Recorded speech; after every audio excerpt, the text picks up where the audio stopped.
Just a minor setback, our stereo-percussionist skills night. So we're learning apart on the spot. So we'll be with you in roughly about 5 minutes. All right, here we go.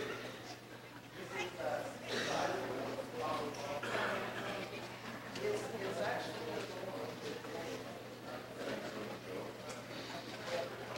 1 and 3 and 6 and 5.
Ms. Nancy Monacle, and she has a little statement that she'd like to deliver to you first before we get started with our concert. Let's welcome Ms. Nancy Monacle to the microphone.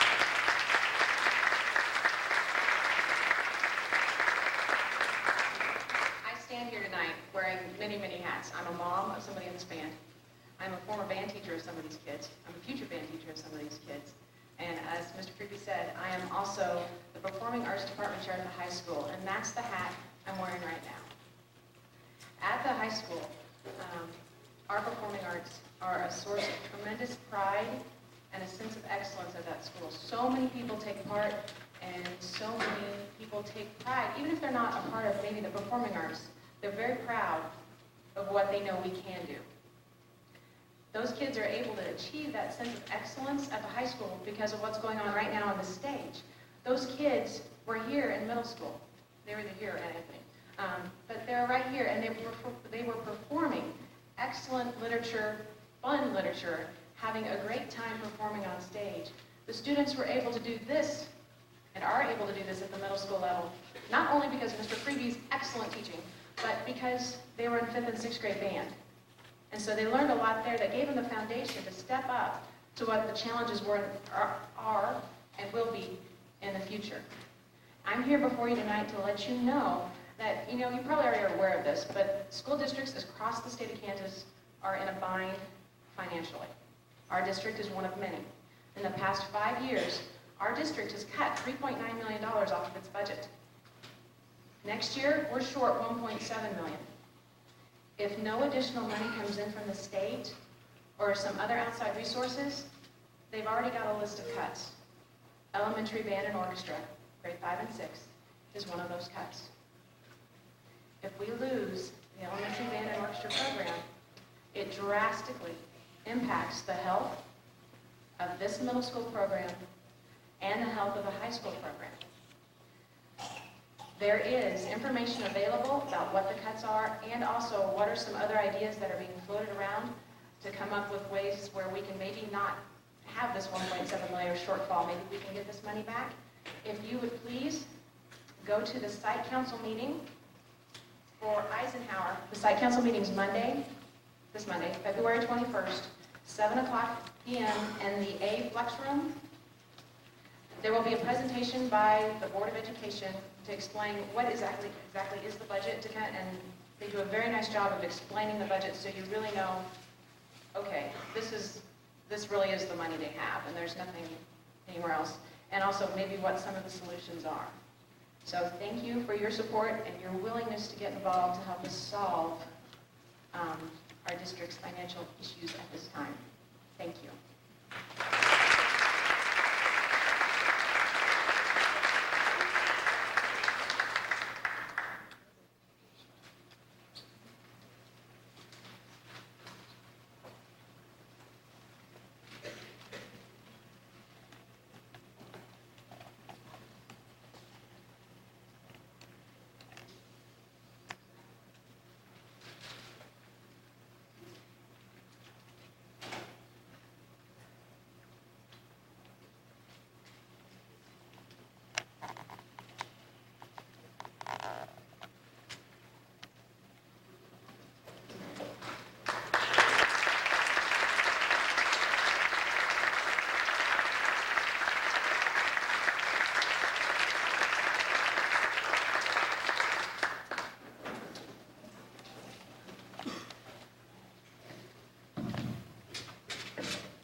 Good evening, ladies and gentlemen, and welcome to the Dwight D. Eisenhower Middle School Advanced Bands Performance. My name is Brianna Statlander, and I'll be introducing our first selection of the evening. In the Middle Ages, Quintus was the Latin term for the fifth church mode. The church mode system at that time consisted of 8 scales formed from the tones on the C major scale. Quintus refers to the interval, or distance between notes, of a perfect fifth, but the mode of this scale was what today we call a Lydian mode. This piece we will perform tonight uses both the interval of a perfect fifth and a Lydian mode as the basis for the composition. If you think of how the song Twinkle Twinkle Little Star begins, you can hear the sound of the perfect fifth. The song is fast-paced, lively, and could easily be used as a background soundtrack for a fun chase scene in an action movie. It could also easily stand as a light, unrestrained work of absolute music for music's sake. Ladies and gentlemen, we present Quintus by Larry Clark.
I feel obliged to tell you at this time that we are missing our solo percussionist, Darren Neal, who plays the Tiffany part, and did a fantastic, magnificent, wonderful, absolutely perfect job.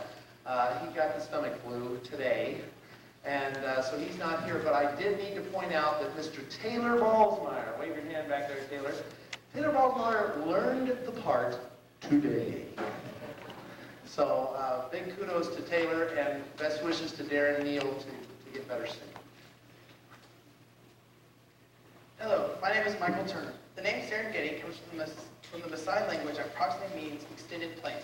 This famous landscape in Africa supports a unique combination of diverse habitats, which enables more than 30 species of large herbivores and nearly 500 species of birds to thrive. Its landscape, originally formed by volcanic activity, has been sculptured by the constant action of wind, rain, and sun. It now varies from open grasslands in the south, savannas scattered with acacia trees in the center, hilly wooded grasslands in the north, to the extended woodland and flat clay plains in the west. Small rivers, lakes, and swamps are scattered throughout. In the southeast rise the great volcanic masses and craters of the Ngorongoro Highlands. Each area has its own particular atmosphere and wildlife. This selection we will be performing for you is an original rhapsody for concert bands based on the themes and styles of African folk music. It's segmented into several moods, include daybreak, Serengeti, voodoo, celebration, and sunset. Come with us now on experience a day on the Serengeti, from the break of day to the calm of night. We present Serengeti, an African Rhapsody by John Higgins.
Greetings, everyone. My name is Michaela Ogle, and I have the distinct pleasure of introducing our next selection. The composer of this piece writes the following information about his work. The stylistic roots of Jubilations, a concert overture, date back to the late classical period, 1775 through 1825, when orchestras began performing opera and drama overtures as individual concert pieces. By the early Romantic period, 1825 through 1850, composers such as Brahms and Mendelssohn were writing concert overtures as programmable pieces which were independent of any connection with an opera or a drama. The song Jubilations was written in traditional ABA form, much like many of the concert overtures from the late classical and early Romantic periods of music. We hope you enjoy a modern version of a wonderful concert overture, Jubilations by Bruce Pearson.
Good evening. My name is Kevin Van Slyke.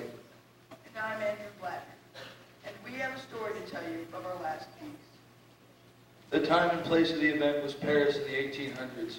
Our story involves a struggling opera composer named Eric, who has just penned an aria that will be sure to make his successful reputation in the opera world, especially due to the fact that it would be performed in the world-famous Paris Opera House. Unfortunately for Eric, and his reputation, his work would be stolen by the dishonest theater owners for whom he worked. Angered and frustrated, the composer sought revenge by setting a fire that he hoped would destroy the owner's livelihood. But as happens so often when revenge is the motive of action, Eric was trapped in his own act of arson. His face was hideously disfigured by the lapping flames of his intense hatred. Becoming reclusive and ever more hateful, the man transformed himself from a brilliant songwriter to that of a dark phantom who engaged himself in acts of terror against all who dared to enter the Paris Opera House or step onto its stage. The now hardened man, desperate to find a female soloist who could do justice to his work, fell in love with a young woman from the chorus named Christine. Determined to make her into the star he knew she could be, the man begins to kill anyone who even appeared to impede the success of his love, Christine. As the phantom commits act after murderous act, he is blinded to the fact that the woman he has been trying to help and love is repulsed by his actions and despicable deeds. In the end, the phantom is tracked down by members of the theater company and confronted. As they slowly close in on him, the phantom makes his trademark escape into the darkness of the opera house's basement. The phantom gets away, but the love he has for Christine is forever tainted with the bloodstains of his unknowing victims.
So without further ado,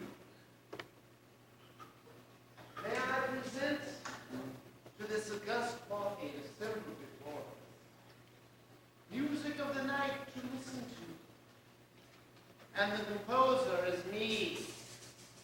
Yes, you know me to be the Phantom of the Opera.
Thank you very much for coming out tonight. We really appreciate your good support, and I appreciate your good support about signing those practice times at home. Yes, we have a very ambitious agenda for the 4th 9 weeks, and we look forward to our concerts in May. We'll be sending letters home telling you about a few extras that the kids are going to be doing in May. We have cookies over there. We'd appreciate if our wonderful performing artists here could have first crack at the cookies. And while they're getting their first crack at the cookies, if we could have the chairs put up over here, greatly appreciate any help you can give us getting music stands and the percussion equipment back to the room. Thank you very much for coming out tonight, ladies and gentlemen. Let's support music any way